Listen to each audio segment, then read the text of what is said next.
다 같이 기도함으로써 하나님께 예배드리겠습니다. 하나님, 나를 지켜주십시오. 내가 주님께로 피합니다. 나더러 주님에 대해 말하라면 하나님은 나의 주님, 주님을 떠나서는 내게 행복이 없다 하겠습니다. 땅에 사는 성도들에 관해 말하라면 성도들은 존귀한 사람들이요 나의 기쁨이다 하겠습니다. 하나님 아버지, 이런 심정으로 주님 앞에 나왔습니다. 하나님 외에는 우리에게 진정한 행복이 없습니다. 이 고백으로 주님께 나왔습니다. 또 하나님, 우리가 함께 예배하며 함께 교제하며 살아가는 귀한 성도들과 함께 예배드릴 수 있는 교회의 기쁨을 감사함으로 가지고 주님께 나왔습니다. 하나님 아버지, 오늘 저희가 이렇게 이런 마음을 가지고 주님께 찬양하며 예배하며 하나님 말씀을 정말 집중하여 들으며 그 말씀을 진리로 삼으며 그 말씀대로 살기 위해서 애를 쓰는 모든 순간순간 시간을 통해서 하나님께 영광을 돌리고자 하오니 주님, 저희 예배를 받아 주시옵소서. 예수님의 이름으로 기도했습니다. 아멘.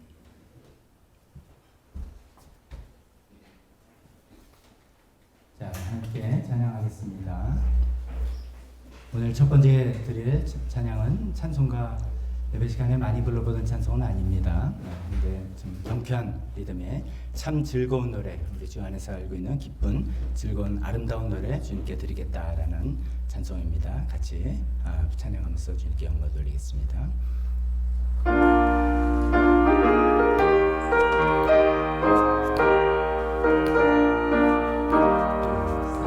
참 즐거운 노래를 늘 높이 불러서 이 세상 사는 동안 주 찬양하겠네. 복 주실 산에 올라 멀리 바라보니 나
하늘의 기쁨 주신 주 찬양하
함께 참 이렇게 아름다운 찬양, 아름다운 마음으로 계속해서 찬양드리며 예배하겠습니다.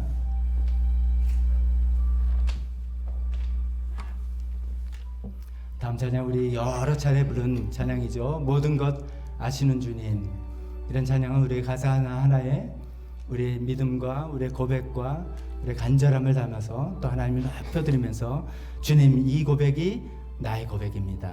이 표현이 나의 주님께 대한 사랑의 신뢰의 표현입니다. 이것을 붙들면서 진심으로 주님께 가사를 음미하면서 주님께 드리면서 찬양하는 시간 되었으면 좋겠습니다.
다시 한번 모든 것 아시는 주님, 모든 것 아시는 주님,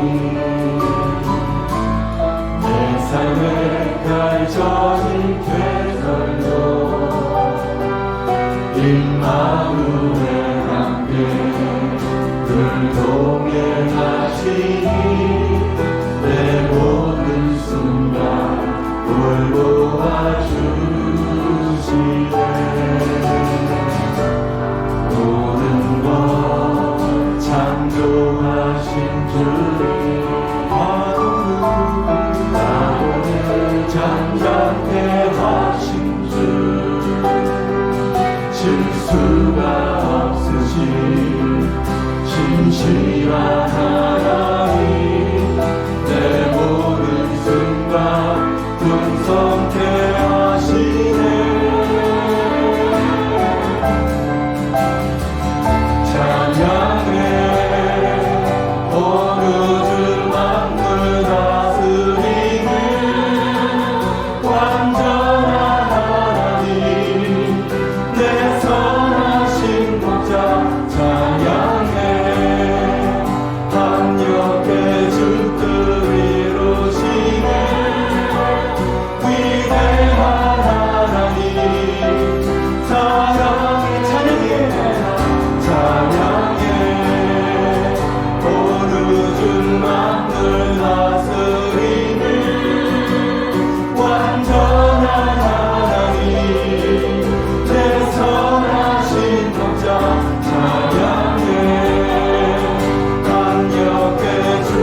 감사합니다. 박수로 주님 그렇습니다. 박수로 맞습니다.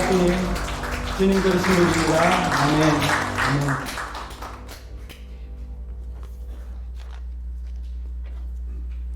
우리 한 곡 찬양곡을 주님께 더 드리겠습니다. 우리 고백이 될 찬양이죠.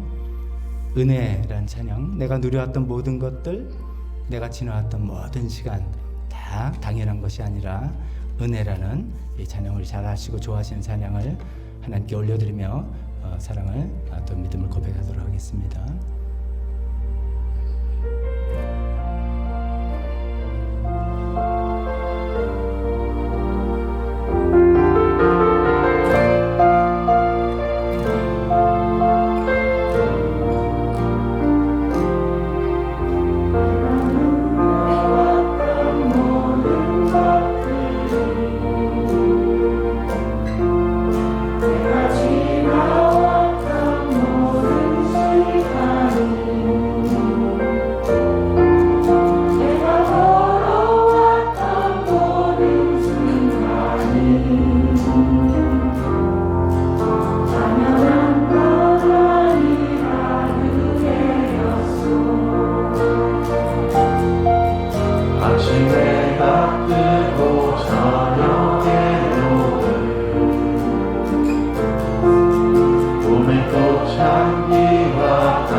지나왔던 모든 시간이 내가 걸어왔던 모든 순간이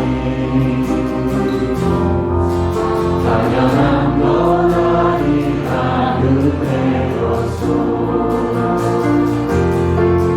아침 해가 뜨고 저녁에 봄의 꽃향기와 가을의 열매 변하는 계절의 모든 순간이 당연한 건 아니라 은혜였소. 모든 것이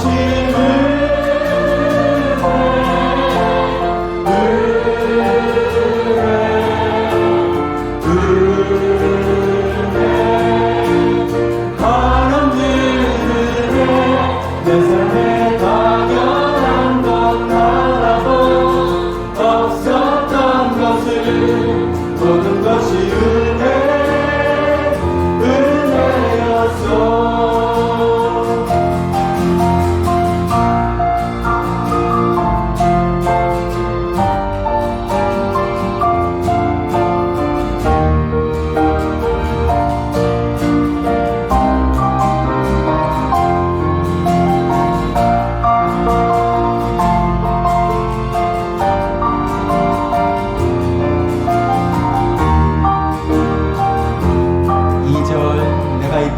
태어나 사는 것 내가 이 땅에 태어나 사는 것 어린아이 시절과 지금까지 숨을 쉬며 살며 꿈을 꾸는 삶 당연한 건 아니라 은혜였소. 내가 하나님의 자녀로 내가 하나님의 자녀로 살며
기도하겠습니다.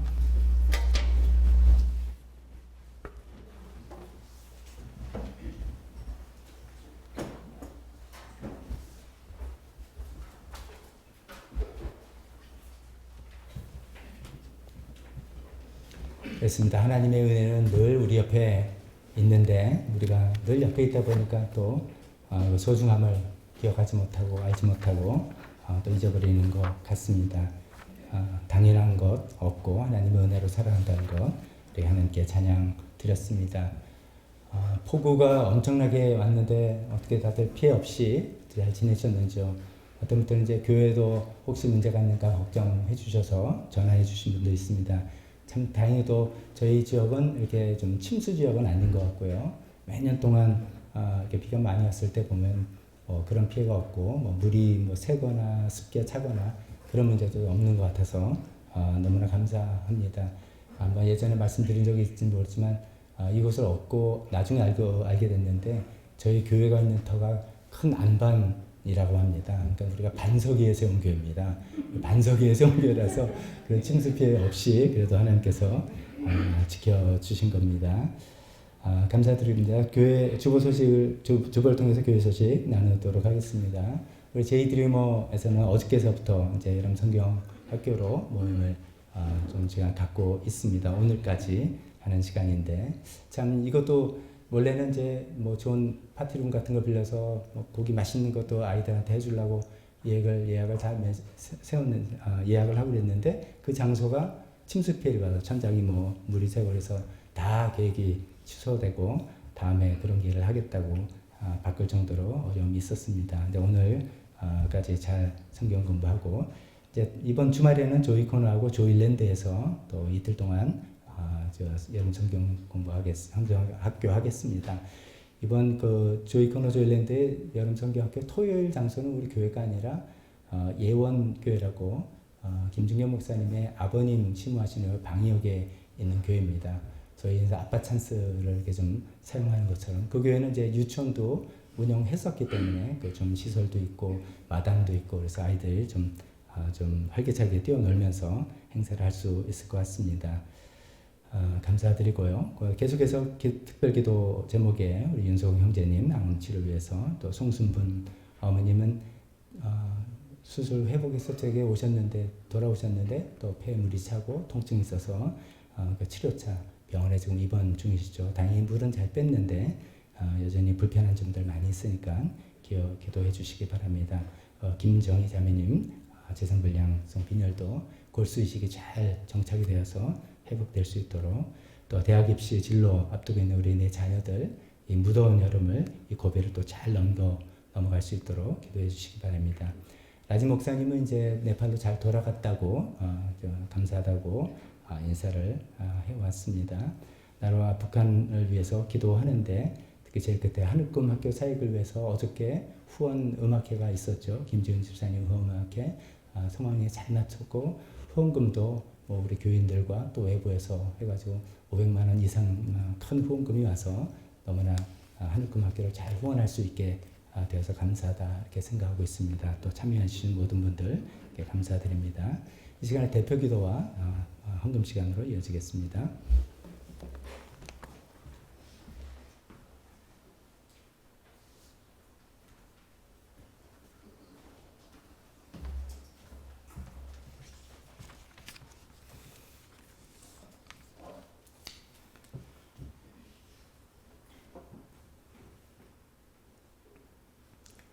다 함께 기도 드리시겠습니다.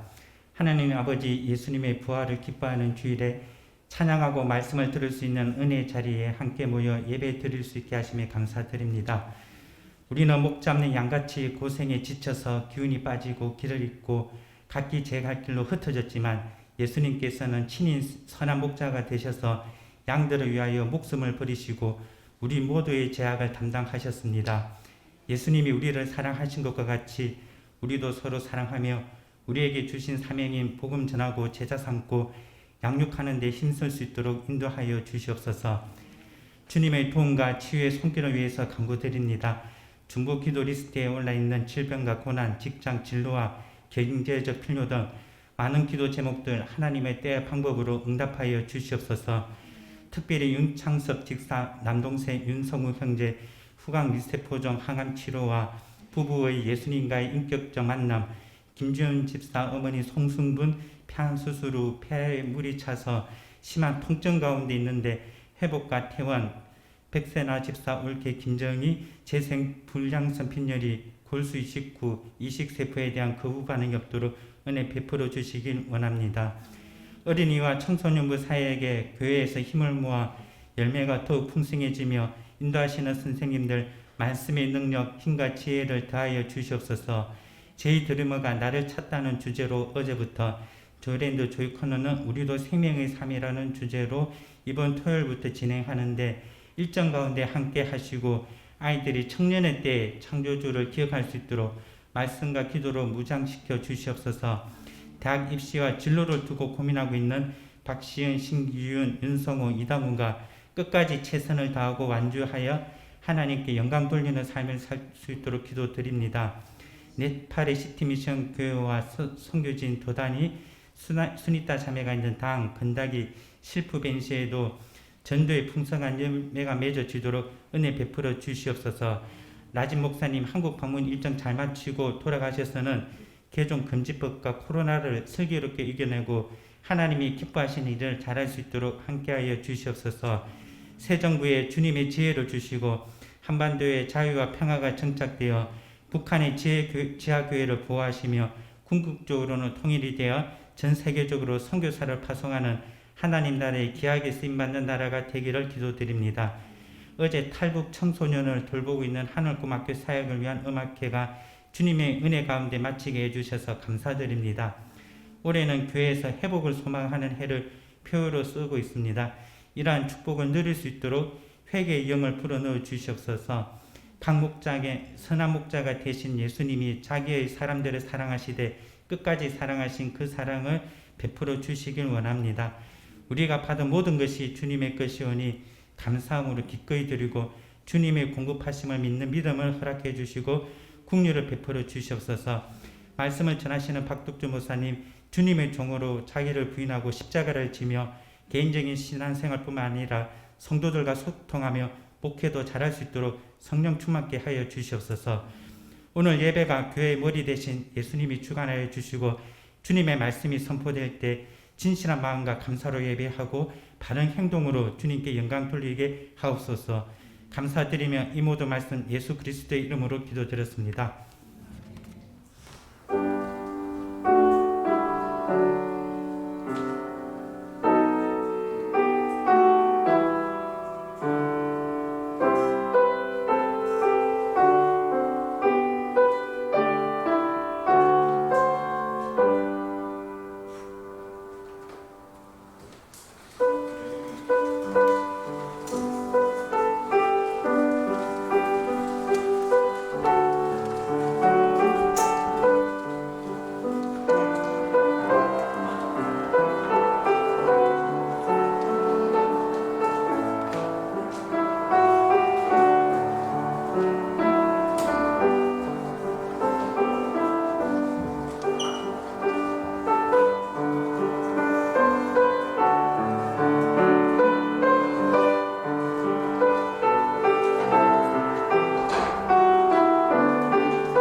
오늘도 주님 옆에 나와서 이 물질을 드립니다. 우리 삶의 현장에서 일할 수 있는 기회를 주시고 주님께서 땀 흘려 일하는 그 대가를 저희 손에 맡겨 주셨습니다.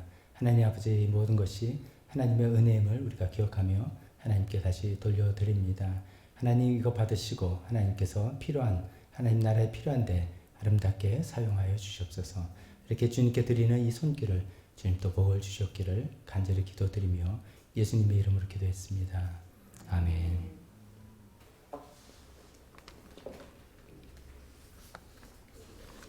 설교 시간입니다. 우리 다 같이 일어서서 주보 안에 있는 설교 본문 같이 봉독하겠습니다.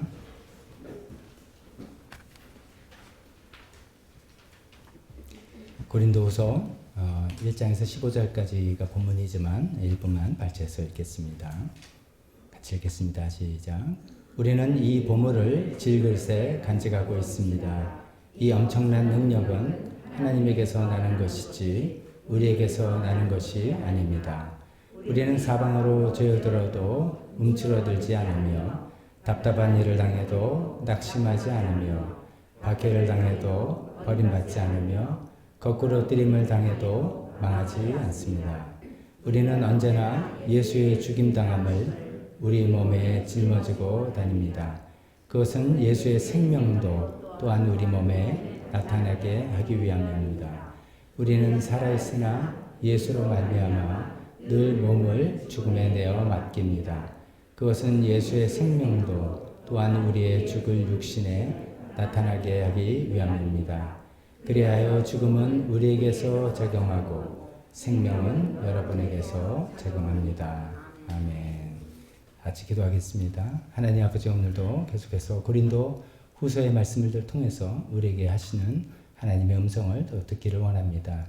우리가 하나님 앞에서 어떤 존재인지, 어떤 삶을 살아야 되는지, 또 어떤 삶을 살 수 있는지 주님 말씀해 주실 때 듣고 하나님의 알려주신 길대로 살아나가는 저희가 되게 도와주시옵소서. 예수님의 이름으로 기도했습니다. 아멘. 다 자리에 앉으시기 바랍니다.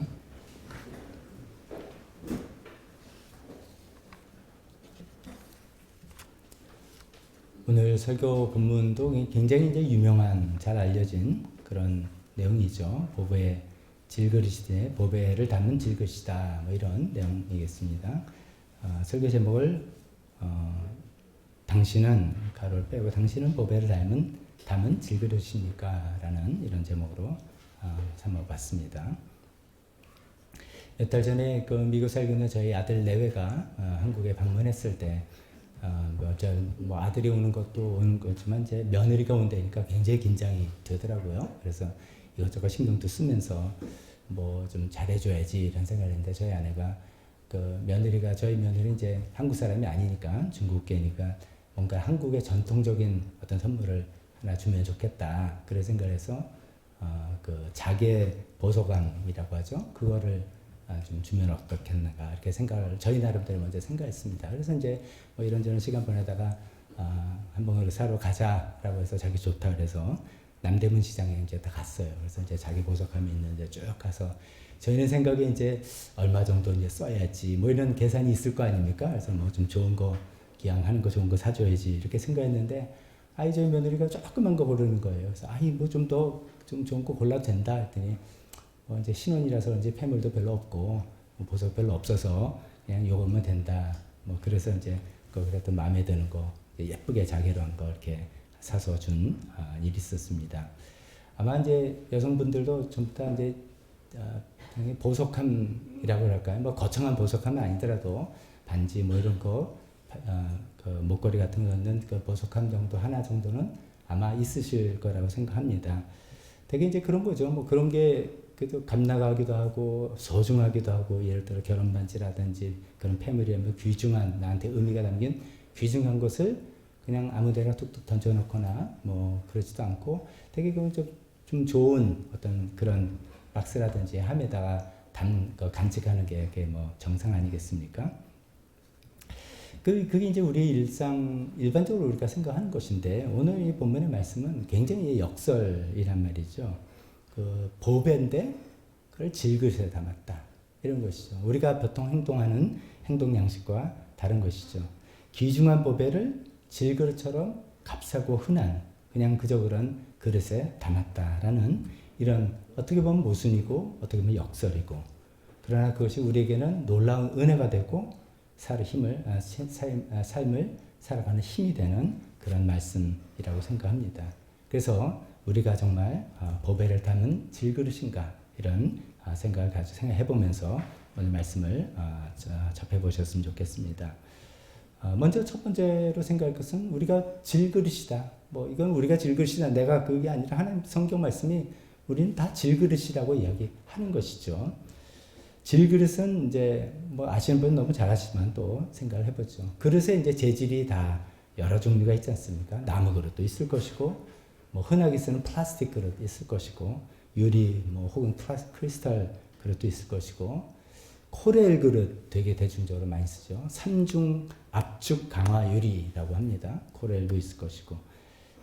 근데 이제 이 질그릇이라는 것을 생각할 때 이제 한편으로는 사기 그릇인데, 사기 그릇은 진흙을 비해서 유약을 발라서 구운 거고, 이게 사기 제법 쓸만한 거고, 여기서 말하는 질그릇은 유약도 안 바른 거예요. 그냥 막그릇 그런 것이죠. 그냥 대충 진흙으로 이렇게 해서 잘 말리거나 굽거나 해서 그냥 막 쓰는 그런 막그릇입니다. 어쩌면 이제 그릇 종류 중에 가장 값싸고 가장 그냥 그저 그런 보잘것없는 그런 그릇 이거죠. 또 약하기도 얼마나 약하겠습니까? 그런 그릇인데 하나님께서는 우리 인생을 보시고 우리가 다 질그릇이다라고 이야기하고 계십니다. 얼마나 쉽게 동의가 되시는지, 내가 질그릇이다? 내가 얼마나 잘 나가는 사람인데, 내가 얼마나 대단한 사람인데, 뭐 이렇게 생각하실지도 모르겠습니다. 그래서 뭐 이제 내가 왕년에 얼마나 잘 나갔든, 아니면 내가 지금 여전히 지금도 잘 나가든 간에 하나님께서 우리를 보시는 그 관점으로 보면 우리 인생은 전부 다 질그릇에 불과하다는 것이죠. 육신적으로 노쇠가고 정신적인 어떤 육체적인 한계에 탁 부딪히게 되면 그걸 헤어나기 너무 힘들고, 또 쉽게 말해 상처받기도 하고, 이런저런 이유로 뭐 힘들어서 고생하기도 하고, 그러다 결국 죽어서 없어지는 그냥 연약한 질그릇입니다. 다 연약한 질그릇. 하나님께서 우리가 보통 이제 하나님을 신앙생활할 때 하나님께서 우리를 불쌍히 여기신다. 이게 이제 좀 우리한테 큰 소망이죠. 하나님께서 우리를 불쌍히 여기시니까 우리가 이제 살아가는데, 왜 하나님께서 우리를 불쌍히 여기시는가? 하나님 우리를 사랑하셔서, 하나님 이렇게 여러 가지 이유도 있지만 그 이유 중에 하나도 우리가 이 연약한 질그릇이다라는 그런 이유 때문인 것이죠. 그 비슷한 이유가 말씀이 시편 103편 14절 15절에 이런 말씀이 있죠. 부모가 자식을 가엾게 여기듯이 주님께서는 주님을 두려워하는 사람을 가엾게 여기신다. 주님께서는 이제 왜 그렇게 가엾게 여기시냐? 주님께서는 우리가 어떻게 창조되었음을 알고 계시기 때문이며, 우리가 한갓 티끌임을 알고 계시기 때문이다. 한갓 티끌, 한갓 진토, 진흙덩어리 밖에 안 되는 그렇게 연약한 존재라는 걸 하나님 너무나 잘 아시니까, 그래서 우리를 가엾게 여기시고 봐주시고 불쌍히 여기신다라는 그런 이야기입니다. 우리가 이렇게 연약한 질그릇이다, 내가 이렇게 연약한 질그릇이다, 이런 것을 내가 진짜 인정하고 받아들일 때, 그래서 하나님의 은혜를 더욱더 사모하게 됩니다. 내가 내 인생을 혼자 힘으로 살아갈 수 없다 하는 것을 우리가 그냥 정직하게 인정을 하는 것이죠. 우리가 보통 이제 그런 말 있잖아요. 노력은 배신하지 않는다. 열심히 노력해라. 뭐 이런 얘기. 노력은 배신하지 않는다. 그러니까 열심히 공부하고 열심히 애쓰고 그러면 반드시 좋은 결과 너에게 다가올 거야. 이야기하는데, 여러분 어떻게 생각하세요? 그 말에 대해서 몇 점 주시겠습니까? 잘해야 50점 아니겠습니까? 노력해야 됩니다. 열심히 노력하지만 우리가 인생을 살아가 보니까 내가 노력한 대가대로 이렇게 그 노력한 정당한 대가를 받고 이렇게 살아오는 인생이 아니라는 것을 우리가 너무 많이 경험하지 않습니까? 이건 양쪽 면입니다. 내가 이렇게 노력했는데 이거밖에 안 왔어. 이런 것도 있지만, 어떤 경우는 내가 이만큼 노력했는데 이거보다 훨씬 더 큰 결과가, 내가 노력해서 이건 내가 노력한 결과가 아닌데 뭐가 더 떨어지는, 사실 우리가 인생에서 좀 잘 풀렸다 하는 건 내가 다 그런 거겠죠. 물론 저도 노력했어요. 나도 애쓰고 했지만 내가 애썼다고 이 정도를 내가 받을 정도였나 싶을 정도로. 다시 말해서 인생은 우리가 내 노력으로 살아가는 그런 인생이 아니라 하나님의 은혜로 살아가는 그런 인생이라는 것을 좀 살다 보면 자꾸만 느끼게 되는데, 하나님 왜 우리를 이렇게 은혜로 대하시냐? 우리가 연약한 질그릇이니까.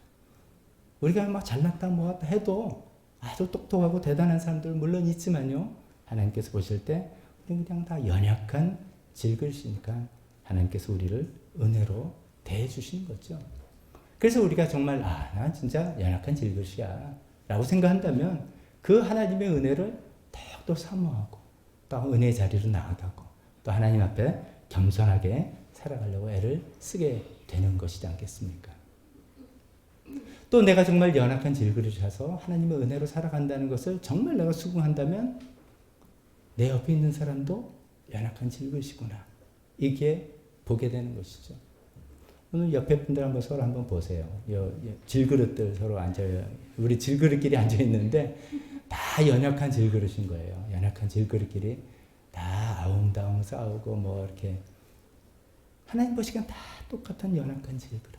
그래서 하나님께서 은혜를 베풀어 주셔야지만 살아가는 인생, 그런 인생인 것이죠. 그래서 성경에서 서로 불쌍히 여겨라 라고 하는 이유가 거기서 나오는 것이죠.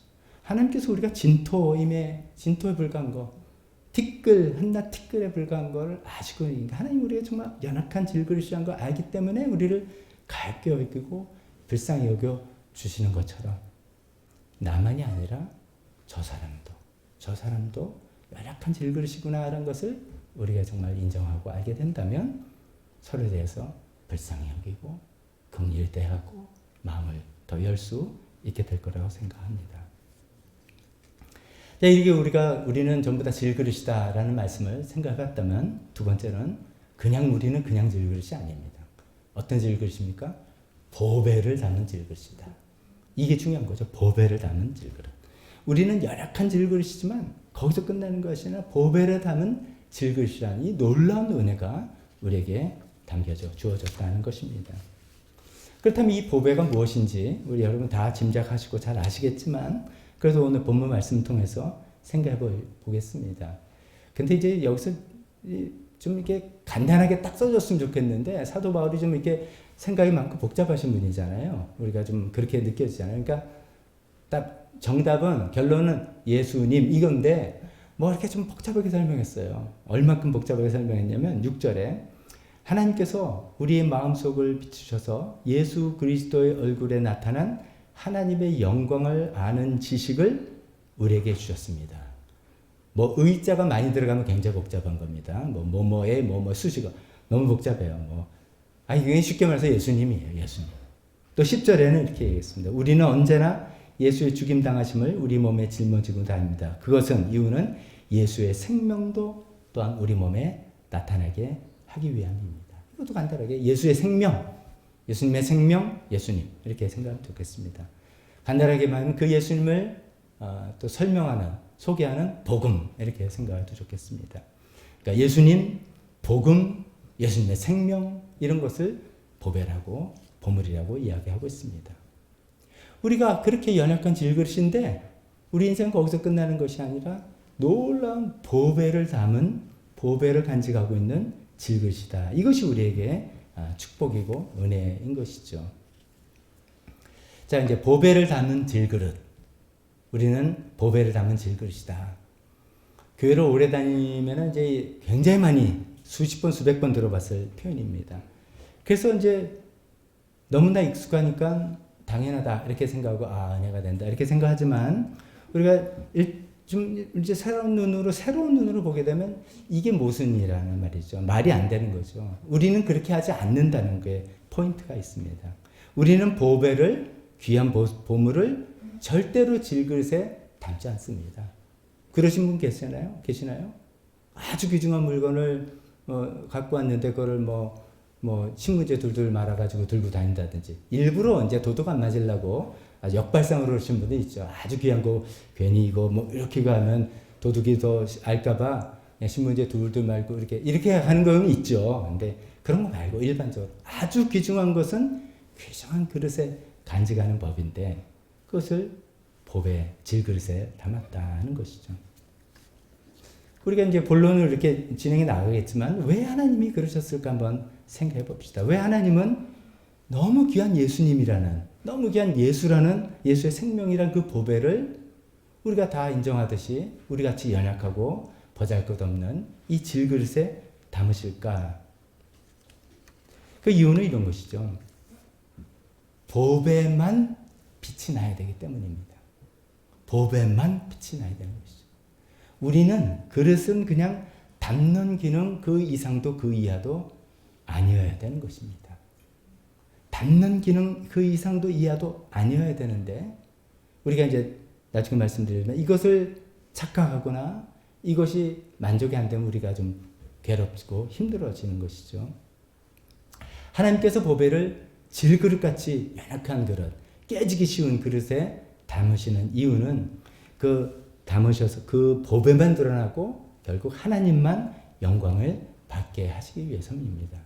15절에 제일 끝에 이런 말씀을 하고 있습니다. 이 모든 일은, 이렇게 하시는 모든 일들은 다 여러분을 위한 것입니다. 그리하여 하나님 은혜가 점점 더 많은 사람에게 퍼져서 감사하는 마음이 넘치게 하고 하나님께 영광을 돌리게 하려는 것입니다.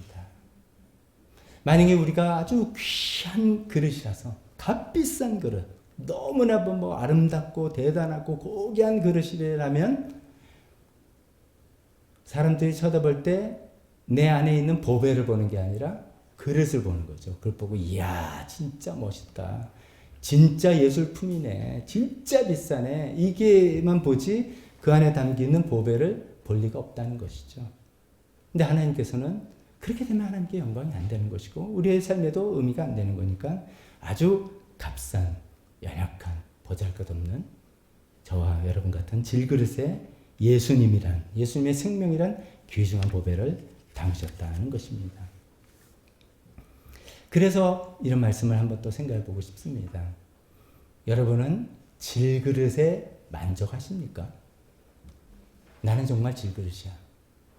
여기 만족하세요? 여러분 혹시 금그릇 되고 싶으시지 않으세요? 여러분 혹시 뭐 보석이 담긴 값비싼 그릇이 돼야지.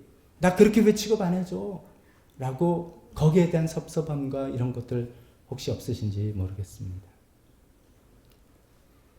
사도 바울이 이 유명한 보배를 담은 질그릇이라는 표현은 우리가 이제 편지서를 쭉 살펴보니까 어떤 맥락에서 그냥 갑자기 어떤 뭐 묵상하다 나온 게 아니고요. 사도 바울도 고린도 교회인들 사이에서 어떤 이제 갈등과 문제와 이야기들 사이에서 나온 표현이지 않습니까? 이거는 자기의 상황을 설명하다가 나오는 이야기입니다. 우리가 이제 자세히 살펴보지는 않았지만 그 앞에 부분부터 새 언약이라는 것에 대해서 이야기하고 있다 말씀드렸죠. 새 언약, 모세를 통해서 맺은 옛 언약, 구약과 달리 성령님이 우리 마음에 오셔서 우리 하나님과 관계를 맺게 해주신 새 언약, 신약의 시대다 이런 얘기를 했잖아요. 그 바울이 나는 새 언약의 일꾼이다.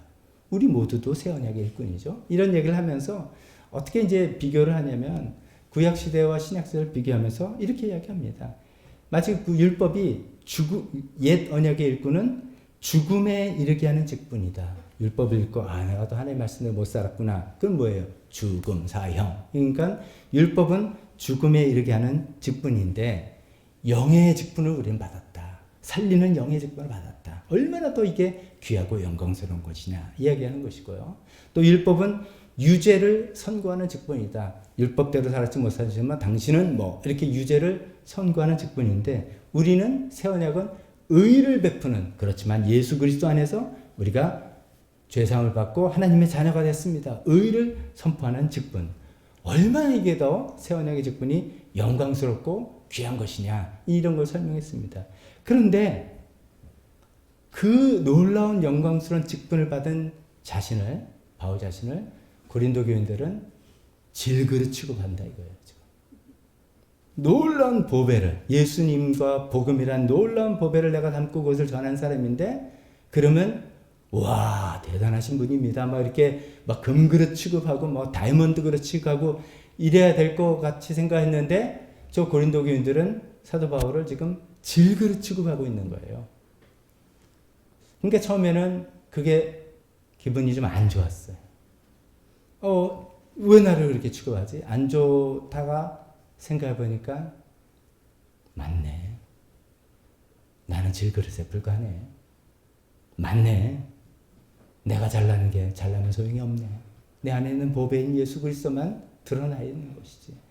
저 고린도 교인들이 잘못된 생각 때문에 그렇게 취급하는 것도 문제지만 이거는 맞는 거네. 그럴 수밖에 없는 거네. 그래야 되는 거네.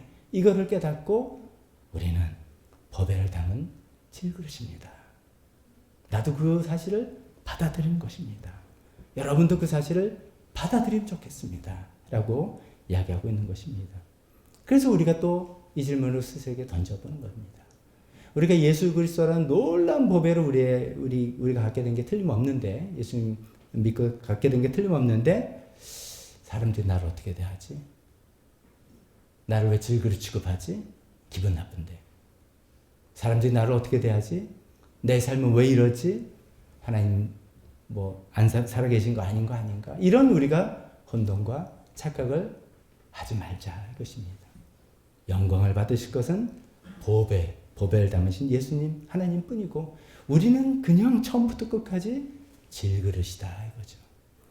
보배를 담았다 해서 우리가 갑자기 금그릇이 되는 게 아니고, 우리는 여전히 질그릇이고, 그 질그릇인데 보배를 담은 놀라운 축복을 받은 존재에 불과하다는 것을 우리가 꼭 기억했으면 좋겠습니다. 자, 근데 오늘 본문의 그 흐름은 이제 그거보다는 그 다음입니다. 좋다. 그러면 보배를 담았는데 질그릇이 영광도 받지 못하고, 그 좋은 게 뭐가 있단 말이냐? 좋은 게 있다. 뭐냐? 능력이 나타난다. 이야기하고 있습니다. 능력이 나타난다. 그러면서 7절에 이 엄청난 능력, 그저 뭐라고 했습니까? 우리가 보물을 질그릇에 간직하고 있습니다. 우리는 보물을 질그릇에 간직하고 있습니다. 그러면서 바로 이 엄청난 능력은 하나님에게서 나는 것이지 우리에게서 나는 것이 아닙니다. 영광은 받을지 몰라도, 여전히 즐기실지 몰라도 우리는 능력이 나타나는 삶이다 라는 이야기하고 있습니다. 자, 그럼 우리가 귀가 쫑긋해져가지고 어떤 능력이지? 엄청난 능력이라 했어요. 그럼 여러분 어떤 능력을 상상하실 수 있습니까? 손대는 일마다 대박 터지는 능력, 그죠? 기도할 때마다 응답이 되어지는 능력, 하나님의 계시를 직접적으로 계시를 받고 알게 되는 능력, 인생에서 한 번도 실패 없이 쫙 정주행하는 그런 능력, 세상에서 병 한 번 앓지 않는 그런 능력, 엄청난 능력이죠. 그럴 거라고 우리가 좀 상상도 하고 기대도 하고 있는데, 성경은 사도 바울을 통해서 이렇게 이야기합니다. 이 엄청난 능력이 뭐라고 8절과 9절에 이야기하고 있습니다. 그것이 그 유명한 말씀입니다. 우리는 사방으로 쥐어들어도 움츠러들지 않으며, 답답한 일을 당해도 낙심하지 않으며, 박해를 당해도 버림받지 않으며, 거꾸리 뜸을 당해도 망하지 않는다. 이게 망하지 않는다로 끝나는 게 아니라 그 능력이라는 거예요. 다시 제가 표현하면 이렇습니다. 사방으로 쥐어들어도 움츠러들지 않는 능력, 답답한 일을 당해도 낙심하지 않는 능력, 박해를 당해도 버림받지 않는 능력, 거꾸로 때림을 당해도 망하지 않는 능력. 이 능력이 보배를 담은 질그릇의 능력이다 이겁니다. 영광은 보배가 받으시고 하나님이 받으시는데, 우리는 여전히 질그릇에 불과해서 사람들이 나를 없인 여길 수도 있고 내 인생도 크게 변한 게 없는 것 같지만 내 안에는 이런 놀라운 능력이 나타나는 것입니다 라는 이야기를 하고 있는 것이죠. 이게 사도 바울의 자신의 간증이기도 한 것이 아니겠습니까? 자, 그러면 이 능력을 좀 간단하게나마 하나씩 좀 더 생각해 보겠습니다. 첫 번째, 사방으로 죄어들어도 움츠러들지 않는 능력. 여기 사방으로 죄어들인다. 우리 옛날 개역개정 성경에는 우겨쌈을 당한다. 이렇게 생각했습니다. 보쌈김치 아니면 저는 떠오르는 게 이제 여행용 이제 여행 갔다가 짐 쌀 때, 특히 이제 출발할 때 달리 이제 그쪽 가서 뭐도 사고 받기도 하고 하면은 큰일 났네. 이거 이제 돌아가야 돼. 이거 싸야 되는데 하면 꾸역꾸역 어떻게 꽉꽉 집어넣잖아요. 우겨쌈을 당하는 그런 거예요. 그렇게 생각하셔도 좋고, 재활용 쓰레기장 같은 데 가면은 그런 기계 있지 않습니까? 제가 정확한 압축기라고 그래야 되나요? 이상한 기계가 있어가지고 깽 해가지고 고철덩어리를 이만한 부피를 이만하게 만드는 이런 거죠. 뭔가 나를 그냥 사방으로 꽉꽉 올려서 나를 완전히 쪼아버리고 이렇게 만들려는 그런 상황이라는 겁니다. 사실 우리가 살면서 사방으로 쥐어들어오는 그 어떤 것들이 있지 않습니까? 나를 우겨싸려고 달려드는 그런 것들이 많이 있죠. 어떤 육신적인 질병일 수도 있고요. 어떤 마음의 고통일 수도 있고, 어떤 미움, 질투, 오해, 갈등. 매일매일 어쩌면 매일매일 우리의 삶이 이 사방으로 이런 것들이 나를 정말 쥐어드는 그런 삶 아니겠습니까? 그런데 움츠러들지 않는 능력. 움츠러든다는 게 쉽게 말해서 찌그러지지 않는 능력이죠. 아무리 압축을 하려고 해도 나는 딱 내 존재를 강인하게 유지하고 있는 그 능력. 이 능력은 내 능력이 아니라는 거죠. 우리의 능력이 아니죠. 우리는 질그릇밖에 안 되는데 이 능력은 내 안에 계신 예수 그리스도의 능력. 이 능력은 예수님의 생명의 능력이라는 거죠. 예수님이 내 안에 보배처럼 딱 자리 잡고 있기 때문에 그 예수님께 내가 계속해서 순종하고 예수님 따라고 살라고 할 때 예수님께서 쪼임은 당해도 내가 찌그러지지 않고 움트러지지 않고 버틸 수 있는 그런 능력이 내 삶에서 나타난다. 이런 말씀입니다. 두 번째로 답답한 일을 당해도 낙심하지 않는 능력. 답답함. 이거는 이제 제가 그냥 말하는 건데 답답의 뜻은 답이 보이지 않는 일. 답이 보이지 않는 거예요. 어떻게 될지 모르는 거예요. 갑갑해서 숨이 막히는 듯한. 우리 인생은 질그릇이라서 그러니까 뭐 우리가 해안이 있고 뭐 어느 정도 인생의 경험도 있고 뭐도 있어서 어느 정도 앞을 볼 수는 있습니다만은 우리는 그냥 질그릇 인생이잖아요. 그래서 살다 보면 답이 안 나오는 일들이 많이 있다는 거죠. 도무지 어떻게 해야 될지 모르는 그런 일들이 많이 있는 거죠. 그런 답답한 일을 당해도 낙심하지 않는 능력. 자, 여러분에게 질문합니다. 여러분 인생 예수 믿는 여러분들은 이런 답답한 일을 당할 때 낙심합니까? 낙심하지 않습니까? 걱정합니까? 걱정하지 않습니까? 걱정합니다. 걱정 안 하시는 분이 어디 있어요? 걱정이 되니까 대비책도 세우고 하나님 뜻이 뭔지도 찾기도 하고 내가 할 수 있는 게 뭔지도 알고 하는 것이죠. 그러나 낙심하고 절망하지 않는다는 거예요. 걱정과 염려가 안 된다는 뜻이 아닙니다. 답답한 일을 당하면 누구나 더 괴롭고 걱정이 되고 염려가 되고 그렇습니다. 근데 그때 뭘 하느냐? 그게 문제입니다. 그때 내가 낙심이라는 건 뭐 진짜 심장이 뚝 떨어졌다는 거잖아요. 절망, 포기다, 끝. 손 들었어. 난 뭐 하나님이 뭐가 없어. 내 인생도 뭐가 없어. 우리 관계도 끝이고 내 인생도 끝이야. 이게 이제 낙심과 절망이잖아요. 그 대신에 이 안에서 하나님 뜻을 발견할 게 뭔가, 하나님의 도움을 구할 건 뭔가, 내가 할 수 있는 건 뭔가 계속 생각해서 나가는 거. 이건 낙심 아닙니다. 근데 우리에게 주어진 능력이 이거죠. 답답한 일을 당하지만 낙심하지 않는 능력이 예수님을 통해서 우리에게 주어진다 하는 것이죠. 왜냐하면 우리가 이것을 믿기 때문입니다. 하나님은 어떤 분이신가? 광야에 길을 내시고 사막에 강을 내시는. 광야와 사막은 지금 답이 없어요. 물이 하나도 없어요.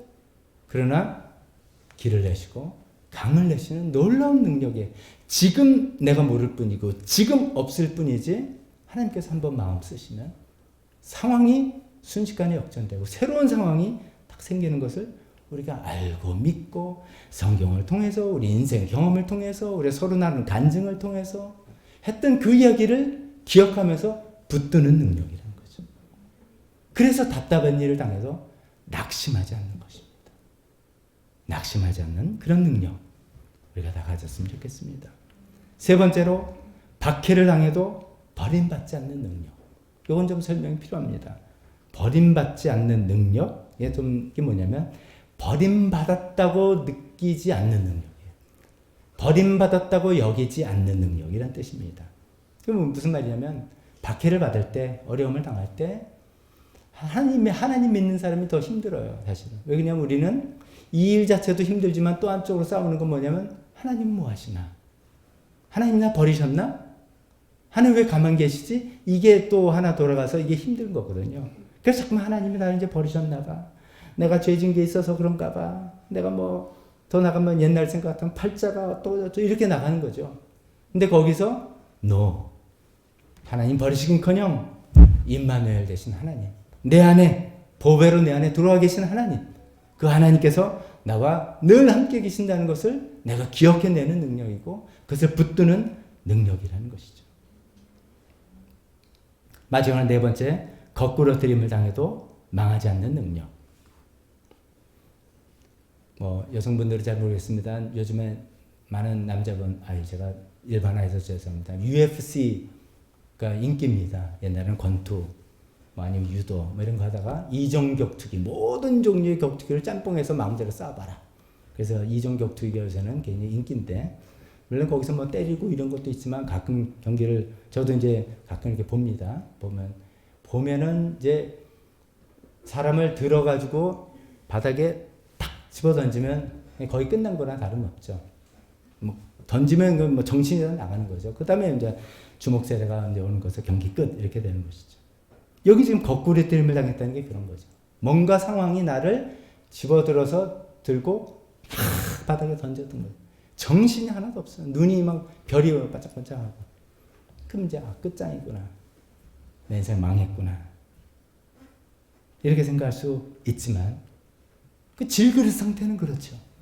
질그릇은 던지면 그냥 바장창 깨지는 코렐과 달리 그렇게 되는 것이지만 내 안에 있는 보배 예수님께서 예수님의 생명 때문에 내가 거꾸로 틈을 당해도 깨지지 않고 망하지 않고 끝장이지 않은 그런 능력을 하나님께서 주신다는 것입니다. 어떠세요? 아까 제가 말씀드린 엄청난 능력, 인생 대박되는 손만 내면 대박이 되고 기도는 다 톡톡 되고 신생 실패 한 번도 없이 쫙 정주행하는 이런 능력에 비하면 좀 시시하죠. 이런 게 엄청난 능력이라더니 겨우 그거네. 계속 당하는 거네. 이렇게 생각하는 것이죠. 우리 인생이 어쩔 수 없습니다. 계속 당하는 게 우리 인생입니다. 우리 인생은 죄와 악으로 가득 찬 삶을 이 세상을 살고 있기 때문에 어쩔 수가 없습니다. 그러나 사실 이 정도 능력 있으면 되는 거 아닙니까? 어떤 일이 닥쳐도 나 굴복 안 해. 어떤 일이 와도 나 찌부러지지 않아. 어떤 일을 당해도 나 꼿꼿이 설 수 있어. 그러면 되는 거죠. 그럼 하나님의 힘으로 살아 일어날 거 아닙니까? 어떤 일 당해서 갑갑해서 지금 답이 안 보이고 해도 인내할 수 있는 거예요. 어떻게 하다 보면 우리 안수 집사님이랑 이야기하실 때 자주 이야기하십니다. 길 모퉁이만 돌으면 새로운 상황이 모르는 거예요. 우리는 길 쪽이기 때문에 몰라서 그런 것이지 하나님께서는 광야에 지금 길을 내시고 있는 중이고 사막에 강을 내고 있는데 내가 이쪽 코너에서 모를 뿐이에요. 탁 돌아서면 그게 기다리고 있는 거를 우리는 참고 인내할 수 있는 능력이 내 안에만 있다면 되는 거 아니겠습니까? 그것이 보배에 담긴 질그릇에 갖고 있는 능력이다. 이런 것입니다. 이런 능력 원하지 않으십니까? 이런 능력으로 우리가 살아가야 되지 않겠습니까? 그럼 네 번째 마지막으로 어떻게 하면 이런 능력이 내 삶에서 나타나겠는가? 이 말씀은 뭐냐면요. 그래요. 나 예수님 분명 믿으니까 내가 보배를 담은 질그릇입니다. 질그릇이네요. 그러니까 내 삶에서 이러이러니 당해도 되겠죠. 근데 이게 이론이에요. 이론. 성경 말씀이에요. 근데 실제로는요. 제가 답답한 일 당하면 저는 그냥 낙심이 되고요. 사방에 일이 생기면 나는 찝으로 들고요. 다 귀찮고 다 때려치고 싶고요. 이런 능력이 안 나타나는데 이게 성경 잘못된 거 아닙니까? 이런 생각이 드신다면 이게 보배를 담았다고 자동적으로 나타나는 능력이 아니라는 이 말씀을 놓치셔서 그런 것입니다. 그 비결을 사도 바울이 10절에 이렇게 알려주죠. 우리는 언제나 예수의 죽임당하심을 우리 몸에 짊어지고 다닙니다. 그것은 예수의 생명도 또한 우리 몸에 나타나게 하기 위함입니다. 이것도 말표현 되게 어렵게 하셨어요. 예수의 죽임당하심을 우리 몸에 짊어지고 다닌다? 이게 문자적으로 표현한다면 예수님의 시신을 내 몸에 묻고 다닌다. 이런 뜻이에요.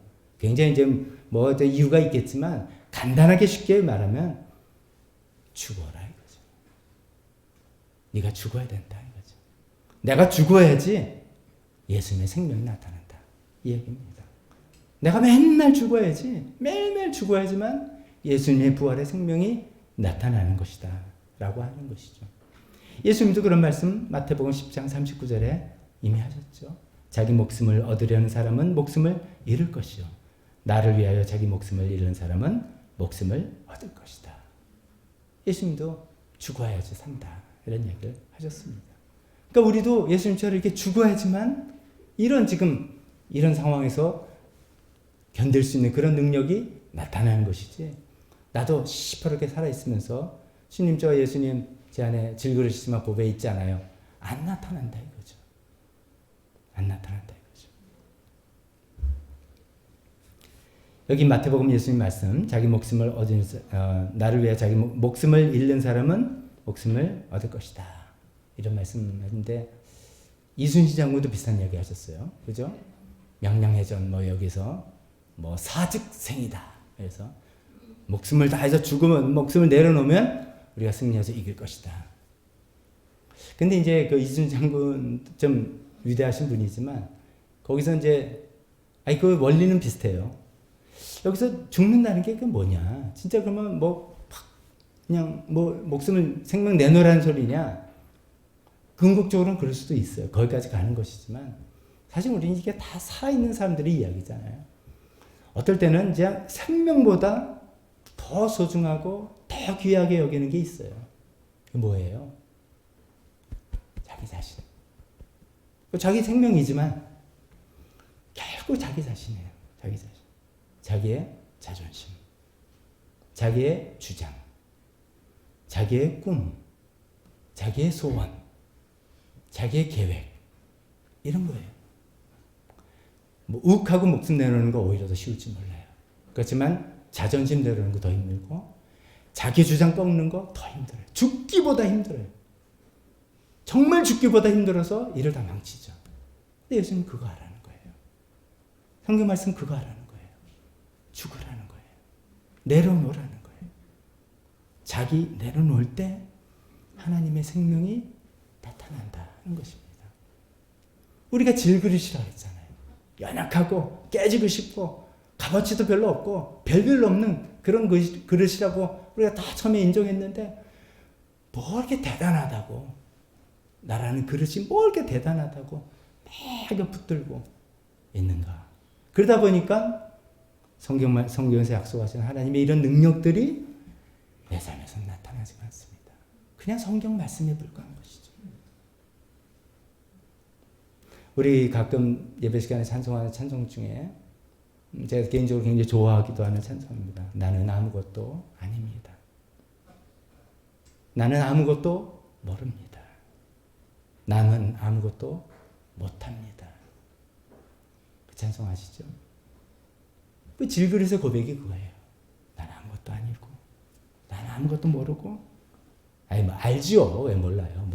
아는 내가 안다고 하는 거 내려놨다는 뜻이죠. 나는 아무것도 못합니다. 왜 못해요? 할 수 있는 거 있죠. 그거를 하나님께서 앞에 일단은 내려놓겠다는 뜻이죠. 하나님께서 이거 해라 하면 그때 또 하는 거죠. 그렇지만 그런 고백, 예수님의 고백대로라면 내 뜻대로 마옵시고 아버지의 뜻대로 없어서. 성경은 계속 일관적으로 그럴 때 하나님께서 약속하시고 축복하신 그 모든 능력과 삶이 생명이 나타나는 것이지, 내가 예수님 믿고 보배를 담았네 자동적으로 안 나타난다는 것입니다. 죽어야 삽니다. 내가 죽을 때 내 안에 보배 되신 예수님이 그 생명을 드러내십니다. 그래서 그 놀라운 능력을 나타내십니다. 그런 삶을 우리가 다 살았으면 좋겠습니다. 우리 반주해 주실 때 우리 지난주에 이어서 지난주부터 우리 기도하시고 그다음 초청 시간이 있죠. 1시간 다 같이 일어나서 찬송할 때 오늘 말씀 듣고 하나님께서 이 말씀으로 날 도전하셨다 라고 믿으면 그 부분을 가지고 결단하면서 나오는 그런 시간 되었으면 좋겠습니다. 두 가지 포인트 생각하시면 좋겠습니다. 내가 정말 질그릇이라는 것을 인정하는가? 내가 그래서 하나님의 은혜를 더욱더 삼하고 겸손히 나아가겠는가? 또 동시에 내 옆 사람도 질그릇이니까 이 사람을 불쌍히 여기겠는가? 두 번째 포인트는 내 삶에 진짜 8절 9절에 나온 그런 능력 나타나나? 그게 안 나타난다면 내가 아직 안 죽어서 그런 거 아닌가? 그런 고민을 하면서 내가 주님 앞에 나 자신을 내려놓기를 주의 앞에 죽기를 또 결단합니다. 이런 시간 되었으면 좋겠습니다. 우리 다 같이 함께 기도하겠습니다. 하나님 아버지,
헌신 찬송하겠습니다. 주님 뜻대로 나를 만드소서. 주님 뜻대로 나를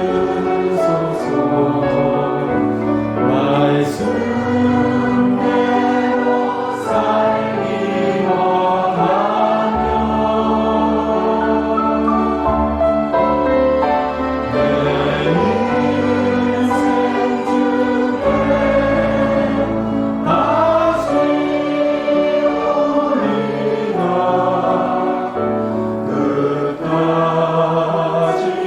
말씀대로 살기 원하며 하나님 아버지, 주님 말씀대로 살기를 원합니다. 하나님 말씀이 공한 말씀이 아니라 우리 삶의 능력으로 나타나기를 원합니다. 질그릇에 불과한 우리를 보배를 담아 주셔서 놀라운 능력이 나타나게 해주셨습니다. 그 능력이 우리 삶에서 나타나는 그런 인생이 되기를 원하고, 이 비결은 나 자신이 죽는 거라고 하였습니다. 주님 그렇게 되기를 원합니다. 주님 저희를 도와주시고, 이 시간에 우리 각 성도님들이 마음속으로 헌신하시고 특히 나와서 또 기도하시는 그분들의 결심과 그들의 소원들을 이루어 주시기를 기도드립니다. 지금은 우리 주 예수 그리스도의 은혜와 하나님 아버지의 사랑하심과 성령님의 교통하심이 보배를 담은 질것이란 놀라운 특권을 감사드리며, 그 안에서 나타난 놀라운 능력이 나 자신을 죽음을 통해서 나타나길 소원하는 여기 있는 모든 분들 머리 위에 지금부터 영원토록 함께 있을지어다.